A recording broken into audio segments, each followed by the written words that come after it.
Apple is about to drop several new products this week, and some of them might be unexpected. The iOS 26.4 betas are getting really confusing. We have fresh details on the upcoming touchscreen MacBook Pro. We now have proof as to how secure the iPhone and the iPad really are, and more, all in today's episode of Apple Weekly. Okay, so let's start with the good stuff. So this week, Apple is going to be announcing several new products. We heard about this a couple weeks back about Apple's special experience, which was slated for March 4th. And if you go back to when Apple first announced that, I mentioned that all the new products might not actually get released on March 4th, and we might actually start seeing press releases as early as Monday. And it turns out, according to Tim Cook, that's exactly what Apple is planning. So he posted this on X, a big week ahead. It all starts Monday morning, #Apple launch, and you can see the video that goes along with it. Sure looks like a touchscreen Mac is being hinted at. But, as you guys know, as I've mentioned many times, that is not expected until later this year. We have fresh details on that, which I'll talk about in a moment, but I think this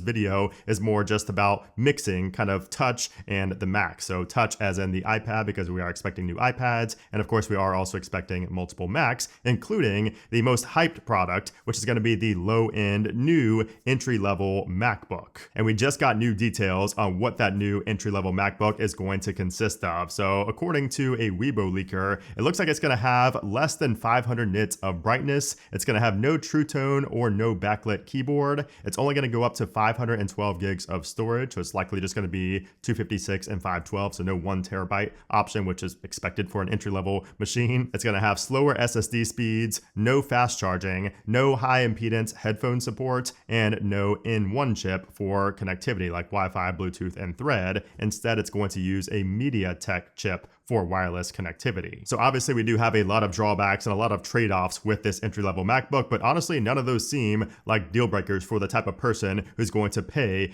sub $700 for a Mac. So this is basically like the equivalent of a Chromebook, like a Chromebook version of, Apple's machines, their laptops. So this entry-level MacBook, I think is going to sell like crazy, and despite all these limitations, because again, your average consumer doesn't even know what a slow or fast SSD speed even is, number one, and also the backlit keyboard. You kind of already have that now with the iPad keyboard, some of the iPad keyboards out there. So I don't think that's going to be a big deal either. And of course, we are expecting this entry-level MacBook to have the A18 Pro chip. It's going to be less than 13 inches, the display size, and it's also going to come in several colors like the iPads. Those colors are yellow, silver, blue, and pink. But aside from the low-end MacBook, we are also expecting to see the iPhone 17e, which is going to have the dynamic island and a few other small changes. We're going to see the new iPad Air and base model iPad. We're going to see the new high-end M5 MacBook Pro, so the M5 Pro and M5 Max MacBook Pros. And then we could also see, this would be surprising, but it could actually happen, a new Apple TV could be coming, this week as well via press release, and also the potential for a new HomePod Mini 2. So we've heard about this for quite some time. Nothing super exciting, but it is going to be something pretty unexpected if we do get one of those two, the Apple TV or the HomePod Mini 2, but they are a possibility. We also just this week got a new leak on the Studio Display, because a lot of people are saying we could be seeing a Studio Display this week. And while I don't see us getting a Studio Display 2 this week, I think Apple's going to wait until the Mac Studio gets announced to release that. But we did just get some fresh leaks on that from Macworld. And it looks like it's coming soon, and it's going to have 2 different models this time. So Macworld mentioned in the code of macOS 26.3, and also looking at the internal files, they said that the existence of both J427 and J527 in Apple's internal files strongly suggests that the next Studio Display may come in 2 configurations. Each monitor has different audio drivers, implying that the speakers are different, and also the higher end Studio Display will have more advanced ports, while the base model will keep the current ports. And they also believe that both the new Studio displays will have 120 Hz ProMotion displays and HDR support. So that'll be interesting to see 2 different variations of the Studio display, which, as you guys know, I am a user of the Studio display and I love it. And I cannot wait to see, how this actually turns out, because we've heard back and forth it's going to be either 90 Hz or 120 Hz. We don't know exactly which one it's going to be, so it will be interesting to see, when that does get released. But again, I think it's a pretty low chance of coming this coming week. I think it's more likely to come in June around WWDC, or maybe even a little bit later, but we'll see. Apple is very unpredictable lately. Now, if you're not into the low-end MacBook, you might be into the upcoming OLED touchscreen MacBook Pro, which is expected later this year. We've been talking about this for quite some time now, but we have fresh details that we have not heard before that just came out this past week from Bloomberg's Mark Gurman. So he said this: Apple's initial touchscreen Macs due this fall will have the dynamic island at the center top of the display. The dynamic island on the Mac will be built around a hole punch sized cutout for the computer's camera. It's smaller than the pill-shaped notch in current iPhones. Apple is revamping its 14-inch and 16-inch MacBook Pro models to add the capabilities, giving them the same screen technology used in the iPhone, which is OLED. Even with the new display, Apple won't position the MacBook Pro as an iPad replacement or describe its interface as touch-first experience. Instead, the idea is to let customers use the touch input as much or little as they'd like and blend it with the familiar point-and-click approach. To that end, the new MacBook Pros look similar to the current model, including a full keyboard and a large trackpad. Still, the Mac will gain a refreshed, dynamic user interface that can shift between being optimized for touch or point-and-click inputs. For instance, if users touch a button or a control, the interface will bring up a new type of menu surrounding their finger that provides more relevant options for touch commands. The software will also display the most appropriate set of controls based on users' prior interaction. And if a person taps an item in the menu bar at the top of the screen, the set of controls will enlarge to be more easily selectable with a finger. So that is very interesting and very insightful, because a lot of us have been wondering for the past year now how a touchscreen Mac is actually going to work. And if it's what, Gurman is saying here, it seems like that will be pretty intuitive. How you can go back and forth, really easily, kind of like you can on the iPad right now if you use the Apple Pencil with a Magic Keyboard. I would imagine something a little bit similar to that. But it's interesting also to note that everything else is the same. Like the trackpad and the keyboard are going to be the same apparently. We're just going to have that different display in there that's more, apt for touchscreen controls. And honestly, even if you don't use the touchscreen, the fact that we're going to have an OLED display on the MacBook Pro is also a big win. So I think this is going to be a massive upgrade for a lot of people. I think a lot of people are going to want to upgrade to this once they see it. A lot of people have been writing off, the touchscreen on the Mac. Like, why would I use that? Why would I want that?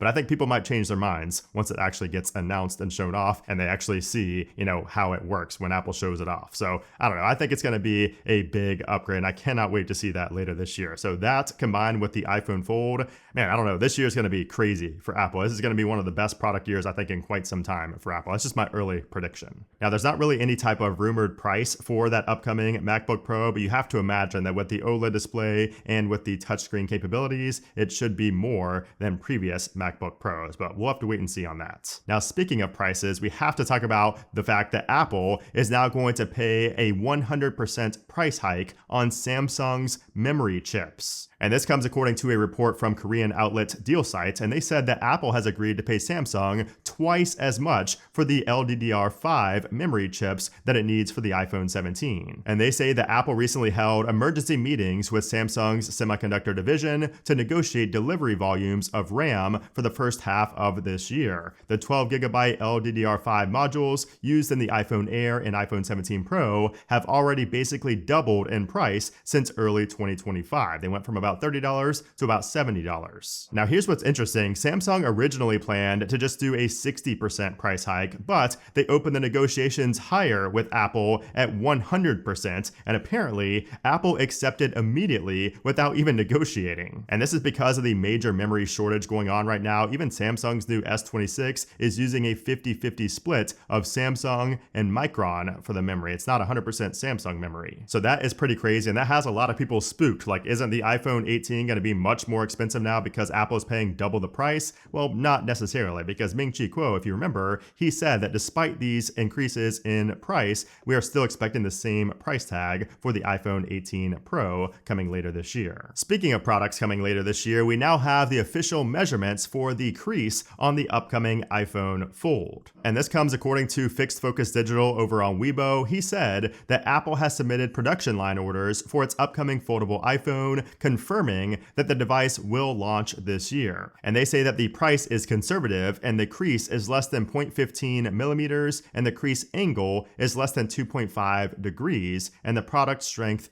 is good. And if you're wondering what the crease depth and the crease angle are, the crease depth is basically how deep that line in the middle of the fold actually is. The smaller the number, the more shallow it is. So that's 0.15 millimeters. And that means that it's just basically harder to see and feel. And the crease angle is how sharp that fold looks when the phone is fully opened. A smaller angle, which this one again is 2.5 degrees, that means the screen looks smoother and flatter across the middle instead of having that obvious ridge or that dip. Now these numbers are kind of just numbers because nobody else publishes these numbers, so we don't really know what to compare it to. However, we have heard for quite some time now that the iPhone Fold is going to have essentially a creaseless display. This week, Apple announced plans to begin assembling the Mac Mini in the US this year. So Apple announced that Foxconn will begin assembling some Mac Mini computers at a factory in Houston, Texas later this year. And Tim Cook said this: Apple is deeply committed to the future of American manufacturing, and we're proud to significantly expand our footprint in Houston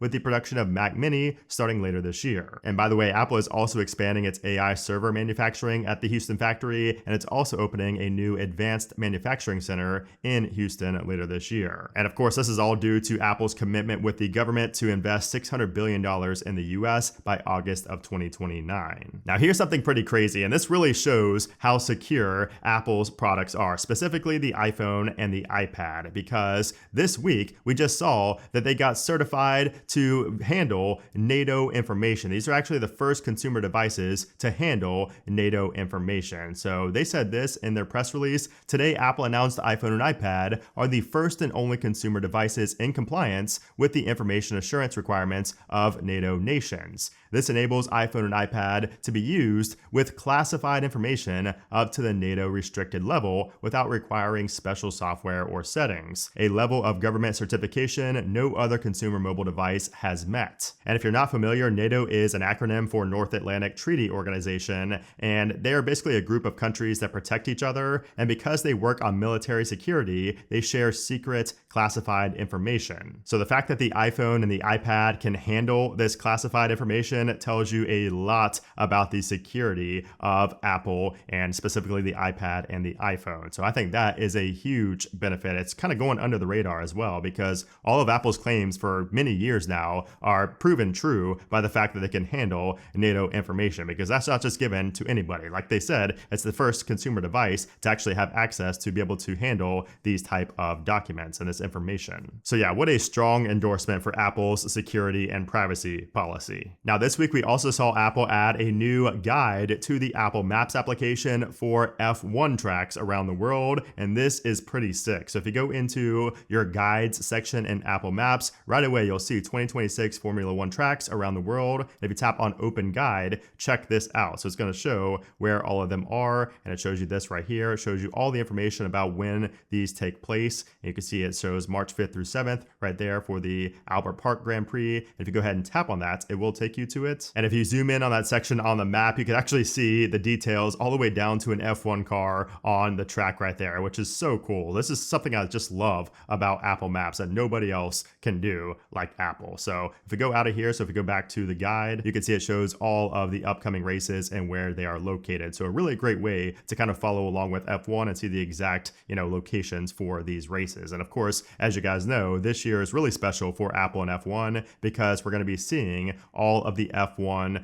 races streamed exclusively on Apple TV in the United States. And Apple also said that some 3D experiences will be added to the Maps application as well. So if you go to some of these, some of them may not show up in 3D, but there are going to be apparently some 3D experiences in Apple Maps later this year once these races actually get closer and once they begin. This week, we also saw some big news for YouTube Premium Lite. So if you have the Lite version of YouTube Premium, which is $7.99 a month versus $13.99 a month for the regular YouTube Premium, you just now got access to background play and downloads. Those are the two big reasons I said it was never even worth it to do, YouTube Premium Lite, but now you have access to background play, which means you can lock your screen or go somewhere else and the video will continue playing in the background. And also you can now download videos for offline watching. Okay, so now let's talk about iOS 26.4, which is currently in beta. And just this past week, we did see iOS 26.4 Beta 2 get released to developers and to public beta testers, which was quite surprising because we were not expecting a second beta until 2 weeks after the release of Beta 1, because that's what Apple's done in the past for these 0.4 releases. But Apple continues to show that the past does not necessarily mean the same thing is going to happen in the present time. So that was pretty interesting. And we do have quite a few changes in this. I did cover this in a short video. You may have seen that on my channel. If not, you can go check that out after this video. However, there are a few changes in here that I did want to mention. And one of the first ones caused quite a bit of controversy because with iOS 26.4 beta 2, those in the UK and other places had to confirm that you were 18 plus if you wanted to change any type of settings for content restrictions or to download and purchase any application rated 18 plus. You basically had to confirm it, right here. You had to do this with scanning a bank card to prove you were over 18. So this is pretty crazy, but what's crazier is that this was actually a bug. This was not supposed to be there in this second beta of 26.4, at least not yet. And this was,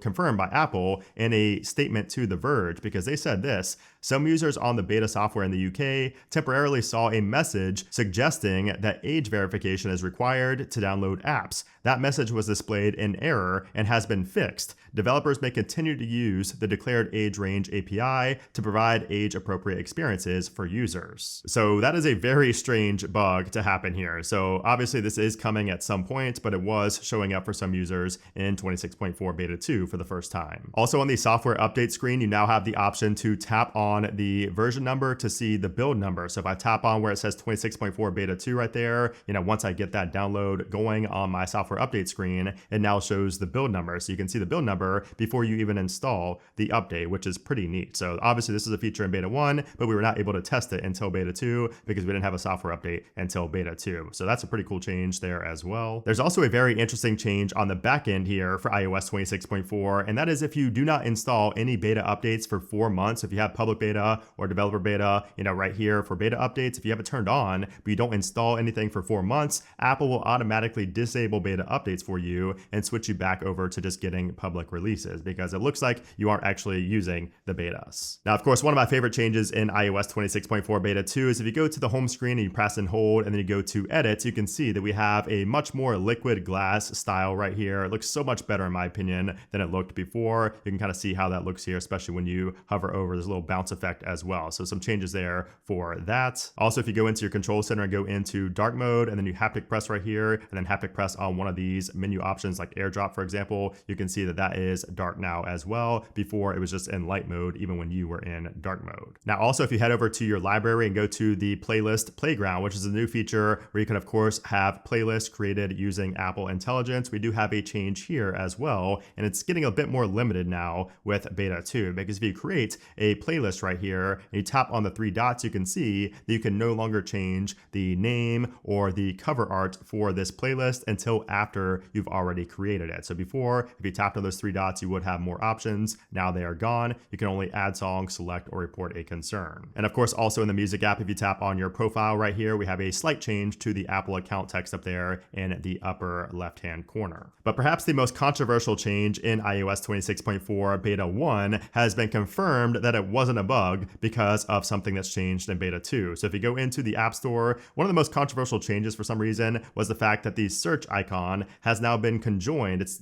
connected now to the bottom nav bar instead of being separated like we have in music, as you can see down there. And the reason I bring this up is because in the games application in beta 2, we can see that the search has also been combined with the other navigation menu options down there in the bottom, as opposed to being separated like it was in beta 1, which basically proves that Apple's change in the App Store was not a bug. It was intentional, and maybe the music application is up next to have the search combined with everything else on the nav bar. There was also a change in the Freeform application. So if you tap on this little square icon in the bottom left-hand corner, you will see we now have a Discover page right here that gives you a lot more options that you can use in the Freeform application. Of course, this is part of Creator Studio, so we'll have a lot more options now, as you can see there. And then something else pretty confusing about iOS 26.4 beta 2 is that if you go into your accessibility right here and then into display and text size, there's a brand new option here called Reduce Highlighting Effects. However, I've tried figuring out what's new and what this actually changes with the software, but I've not been able to tell any difference no matter what I try. So it seems like this reduce highlighting effects feature is there in beta 2, but it doesn't appear to actually be active and change anything. So we'll check back in beta 3,